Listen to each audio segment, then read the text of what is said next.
Assalamualaikum warahmatullahi wabarakatuh. Selamat pagi, salam sejahtera bagi kita semua. Pertama-tama, mari kita ucapkan syukur kepada Allah Subhanahu wa Ta'ala yang telah memberikan rahmat dan hidayahnya sehingga kita bisa berkumpul dalam tetap layar kali ini dalam keadaan sehat walafiat. Tak lupa juga salawat serta salam kita curahkan kepada Nabi kita Nabi Muhammad SAW. Yang saya hormati Bapak Profesor Dr. Horas Julius SE sebagai dosen mata kuliah Metodologi Penelitian Ekonomi dan Bisnis kelas 19 MJA sekaligus sebagai penguji kita kali ini. Baiklah, yang pertama-tama perkenalkan saya Muhammad Besar Hermawan, NRP 194010041 kelas 19 MJA dari Prodi Manajemen angkatan 2019. Saya di sini akan menyampaikan pokok-pokok usaha penelitian saya yang saya beri judul Pengaruh Gaya Kepemimpinan dan Disiplin Kerja Terhadap Kinerja Karyawan. Studi pada Kinerja Karyawan CP38 Group. Baik, langsung saja. Yang pertama, saya akan menjelaskan tentang latar belakang. Di dalam latar belakang saya akan menyampaikan yaitu yang pertama, sumber daya manusia adalah sumber daya yang memenuhi akal dan perasaan, keinginan, keterampilan, pengetahuan, serta dorongan karya yang dapat dihasilkan untuk perusahaan. Semua hal tersebut berpengaruh pada perusahaan untuk mencapai tujuan. Walaupun teknologi, perkembangan informasi, modal dan bahan yang diolah mencukupi, apabila tanpa sumber daya manusia, perusahaan akan sulit untuk mencapai tujuannya. Kinerja sumber daya manusia sangat mempengaruhi keberhasilan suatu organisasi atau perusahaan. Kinerja merupakan prestasi kerja, yakni perbandingan antara hasil kerja yang standar secara nyata dengan standar kerja yang telah ditetapkan. Setiap perusahaan akan berusaha untuk selalu mengingatkan kinerja karyawannya, demi terciptanya tujuan yang telah ditetapkan oleh perusahaan. Kinerja karyawan merupakan suatu hasil yang dicapai oleh pekerja dalam pekerjaannya, menurut kriteria tertentu yang berlaku untuk suatu pekerjaan tertentu. Lalu, kepemimpinan adalah proses mempengaruhi kegiatan seseorang atau kelompok orang untuk mencapai tujuan dalam situasi tertentu.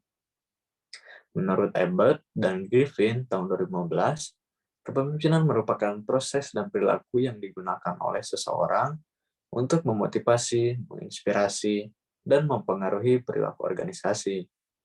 Seorang pemimpin harus mampu mempengaruhi bawahannya untuk bekerja sesuai dengan visi, misi, dan tujuan suatu organisasi atau perusahaan. Dan perusahaan yang efektif atau berhasil apabila ditopang oleh sumber daya manusia yang berkualitas. Lalu selanjutnya rumusan masalah. Dalam usulan penelitian ini saya membuat 3 rumusan masalah. Yang pertama, rumusan masalah deskriptif, yaitu bagaimana gaya kepemimpinan dan disiplin kerja mempengaruhi kinerja karyawan. Yang kedua, rumusan masalah komparatif, yaitu apakah ada perbedaan kinerja karyawan dengan adanya gaya kepemimpinan dan disiplin kerja. Dan yang ketiga, relasional, yaitu seberapa besar pengaruh gaya kepemimpinan dan disiplin kerja terhadap kinerja karyawan.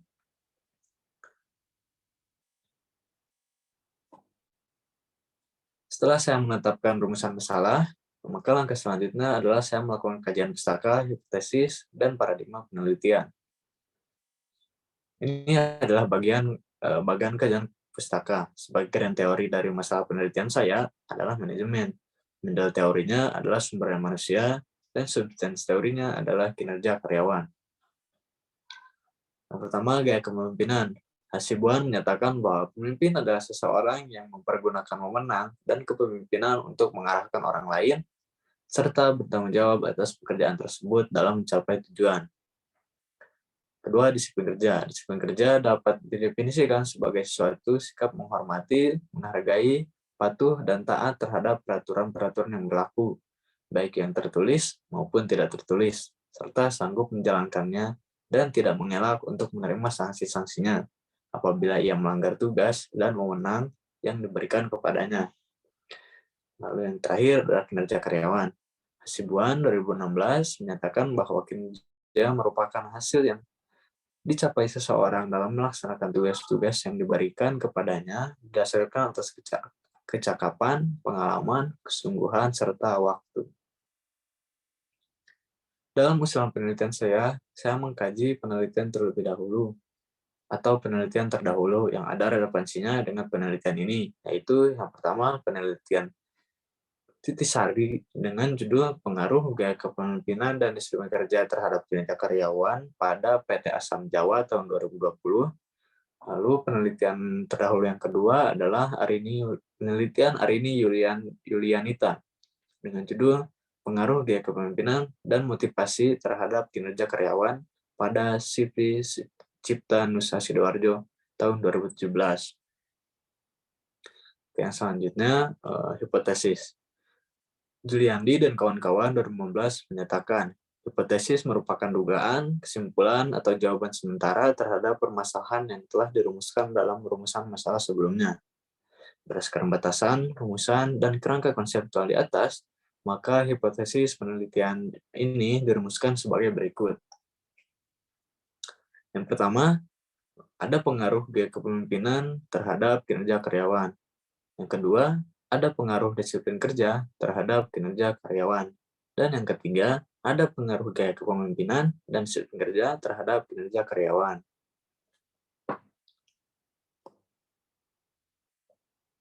Lalu yang selanjutnya, setelahnya saya menetapkan paradigma untuk penelitian ini berikut dengan indikator-indikator yang mempengaruhinya, yaitu yang pertama gaya kepemimpinan. Dengan indikator yang mempengaruhinya, yang pertama merupakan mengarahkan, yang kedua melatih, yang ketiga memberi dukungan, yang keempat memberi wewenang. Disiplin kerja, indikator yang mempengaruhinya yaitu tingkat kehadiran, yang kedua ketaatan pada atasan, yang ketiga kesadaran bekerja, dan yang keempat adalah tanggung jawab.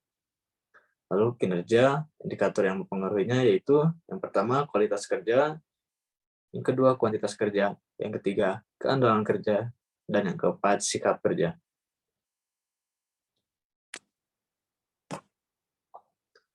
Baik, selanjutnya di sini ada materi jenis penelitian dan operasional variabel. Yang pertama, jenis penelitian. Jenis penelitian ini adalah penelitian kuantitatif. Penelitian ini adalah dipilih karena dinilai cocok di mana penulis akan menguji relasi dari ketiga variabel penelitian tersebut. Alasan menggunakan metode penelitian tersebut untuk memperoleh data penelitian mengenai pengaruh gaya kepemimpinan dan disiplin kerja terhadap kinerja karyawan berupa data angka yang nantinya akan dibagikan kepada responden dengan cara wawancara dan juga kuesioner atau angket. Dari metode penelitian tersebut, itu penulis akan memperoleh data, yaitu relasi variabel tersebut pun didasari teori-teori sebelumnya yang kemudian diuji dan dicari hasilnya. Yang kedua, ada waktu dan tempat penelitian. Penelitian ini dilakukan di salah satu perusahaan swasta di Bandung. Lalu pada waktunya, penelitian dilakukan atau dilaksanakan mulai dari bulan April 2022 sampai dengan Mei 2022. Yang ketiga, ada operasional variabel. Dalam penelitian ini, terdapat dua variabel bebas dan satu variabel terikat. Variabel bebas dalam penelitian ini adalah gaya kepemimpinan dan disiplin kerja. Sedangkan variabel terikat adalah kinerja karyawan.